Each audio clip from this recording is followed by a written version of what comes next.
Hello YouTube, this is Goddard Radio Moscow here again with another beer review. Now today we're going to return over to the USA for this one. This is the Odell Brewing Company's India Pale Ale IPA, which comes to you from Colorado, just by Fort Collins. Colorado, I hear, is a very good state for craft beer. There's also Left Hand Brewing, this one, and I believe Flying Dog also started there as well, but I'm pretty sure they're in Maryland now if I remember correctly. But anyway, a shout out again to the boys at Thistle News for this one. This is where I got this beer. If you're watching from the Aberdeen area in Scotland, then definitely check them out. I'll put the Facebook link in the description to their page, so check them out. But as is usual with my beer reviews, I'll just take you through a little bit of a history of this brewery, and it's quite an interesting history, this one, so hopefully you'll want to stay with me for that. But if you are simply just interested in the tasting of this beer, then feel free just to fast forward towards the last couple of minutes of the video and you will catch that particular segment. But anyway, the brewery was founded in 1989 and they were using a converted grain elevator from 1915, and this was located on the outskirts of Fort Collins in Colorado, and the brewery was founded by the brothers Doug, Wynn and Corky Odell. But this was just the second craft brewery to open in Colorado, and initially they had to actually educate their customers about what exactly they were selling at this point. People simply really didn't know what craft beer was, but obviously that's a different story today. But Doug had previously lived in Seattle and he'd been experimenting with home brewing for about 10 years, but he'd managed to perfect 2 recipes, although they didn't have names yet. But these ones would later become the 90 Shilling and the Easy Street Wheat. But after brewing and kegging this beer, Doug would deliver it and pick up the empties, selling more along the way, while Corky would clean out the tanks and prepare the equipment, while Wynn would deal with the bills of the brewery. But in 1994, they constructed a brand new brewery with 8,000 square feet of space and a capacity of 8,300 barrels of beer. But 2 years later, they rescinded their draft-only policy. They were only brewing beer for kegs at this point. You couldn't get bottles or anything. But then they started to produce their bottles in 6-packs for the drinking at home fans. But after this, there were numerous small expansions to the brewery. But in 2009, the brewery had largely outgrown their facility, and they doubled their plant size to 45,000 square feet. And at this point, they had sold 45,000 barrels of beer. So that's quite impressive for them. They grew in just quite a short space of time, actually. But the brewery are focused on experimenting with their current recipes and expanding their range to share with their customers, all the while sticking to their craft beer principles. But the brewery are also very big on sustainability. This is actually quite similar to Sierra Nevada. There's a section in the website where you can go and read about all their environmentally friendly measures that they've taken. I'll put the brewery link in the description for you, as I usually do. But there's they use a lot of their electricity that comes from solar power and wind power, but they also have smart heating and air circulation systems. But they also use recycled materials in a lot of their production, including the bottles, and they also recycle 98% of their solid waste. So it's quite cool to see that these little breweries are taking quite an active interest in helping to help the environment here.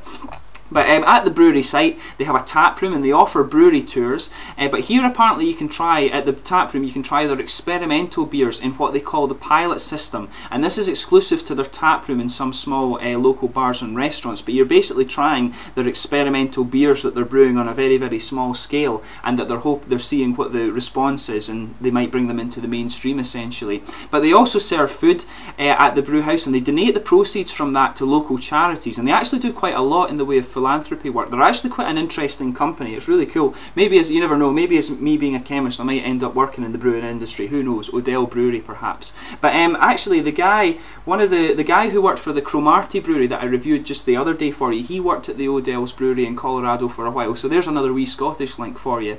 But anyway, the brewery they've produced a hell of a lot of beers. They've got 4 different series. This is a member of the Classic series, which also includes the 90 Shilling Ale, which I mentioned earlier on. That's an amber ale, that one. They have the Cutthroat Porter, which is a London style porter, the 5-barrel pale ale, the Levity amber ale, Easy Street Wheat, which was one of the original ones, as I also mentioned. This is unfiltered, and Loose Lead, which is an American session ale. So that's the Classic series. They have seasonals, which is Isolation Ale, which is the winter seasonal, St. Lupulin, which is the summer, it's a dry hopped pale ale, and they also have Red Ale, which is the spring seasonal one.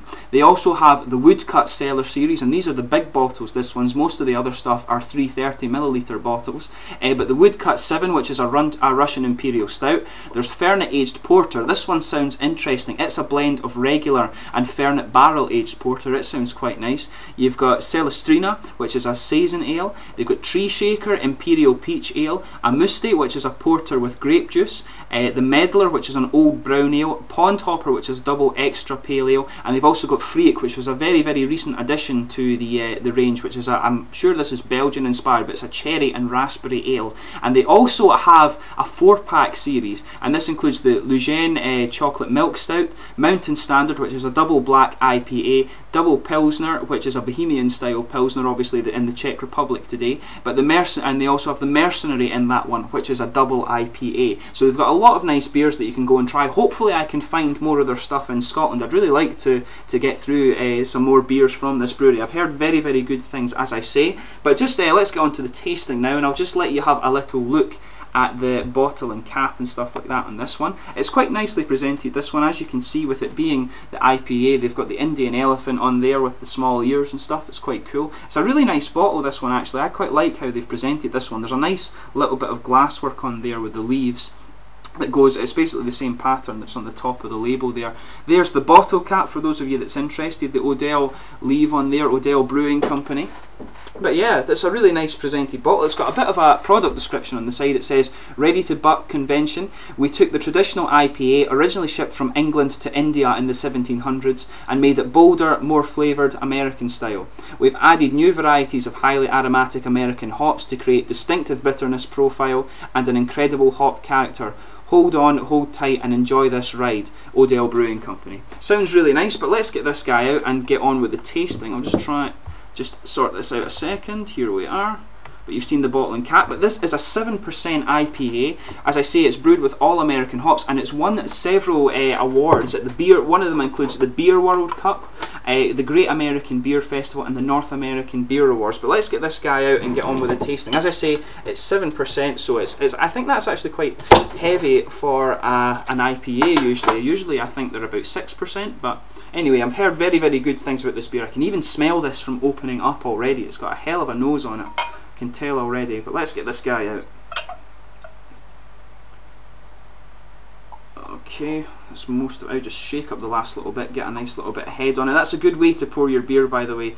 Pour out about 2/3 of it and then swirl the last kind of third of it and get a nice little head on it there. But anyway, as you can see, this is a beautiful, beautiful amber colour, nice sort of goldeny orange amber colour, really, really nice. If I hold that up to the light, I can see there's not much in the way of carbonation visible, actually. There's maybe between half a finger and a finger of head there, but it's a really nice, attractive looking beer. It's mainly a foamy head on this one, which is quite nice, but there are some bigger bubbles in there. In terms of the aroma, as I say, very, very, very big nose on this one. But yeah, you're getting, it's mainly the citrus and tropical fruits in there. There's a good blend of that, actually, but there's big sort of piney resins as well. And there's some caramel and floral elements to it. It's very, very typical of a pale ale to have such a big nose, but this is one of the more pungent ones I've had, actually. But you can smell that. You can smell just how aromatic these American hops are. On the brewery website, it doesn't actually say what particular hops they use in this, so that would be quite interesting for them to do for their website, to put in the hop profile in a bit more detail. It's quite an interesting thing to do that. It lets you compare the different hops, but really, really beautiful nose on this one. Citrus and tropical coming out first. Pine resin, quite big as well. The caramel and floral elements are noticeable as well. But let's get on with the tasting of this one. I'm quite excited to try this one. Colorado beer, as I've heard, is very, very good. Oh yeah, that's nice. That's a really nice one.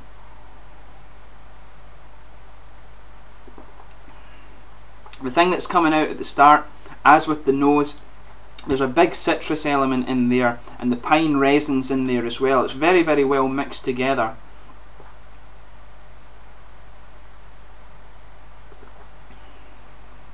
There is a little hint of the grapefruit in there as well, but I think it's mainly the citrus. Although different people will taste different things, but I think it's mainly the citrus and the pine that are mixed together there at the start. But it comes in with that particularly hoppy character that you expect. When you get to the middle, it becomes a bit softer. The flavour kind of comes in, drops a little bit, and then picks up again for the aftertaste.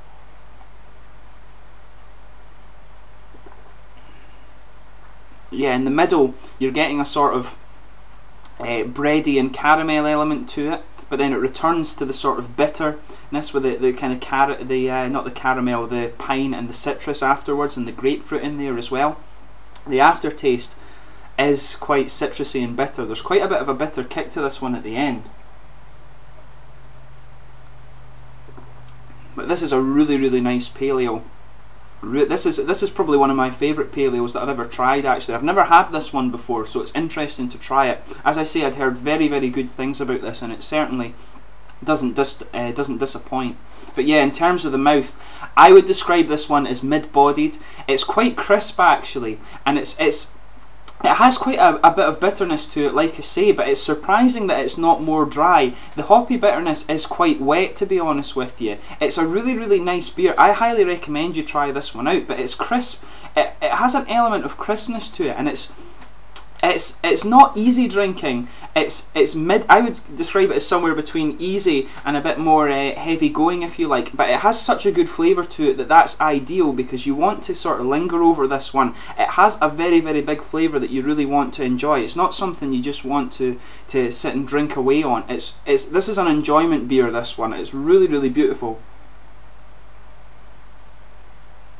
I'm really, really impressed with this one. I mean, based on this beer, I really am looking forward to hopefully finding more of this stuff. It's quite difficult in Scotland to get some of the more sort of the lesser well-known craft breweries. We get a lot of Sierra Nevada, Goose Island, Brooklyn Lager, Sam Adams and stuff like that. It's a bit harder to get things like this that come from that aren't quite as distributed as some of the other stuff. But hopefully, I hope that this beer review has been informative for you. I'm really, really impressed with this beer. So hopefully this has been informative for you and you can go and try it yourself. But thanks again for watching my beer reviews. As I say, I hope it's been informative for you. Please let me know in the comments section your own thoughts on this beer. It's always interesting to hear that. But as usual, please like, subscribe and share all the usual YouTube stuff. If you haven't considered already, please consider subscribing to the channel. There will be more beer reviews for you to come. I believe I'm going to do a Danish beer tomorrow, so hopefully you're looking forward to that. But thanks again for watching, and I'll catch you soon. Cheers.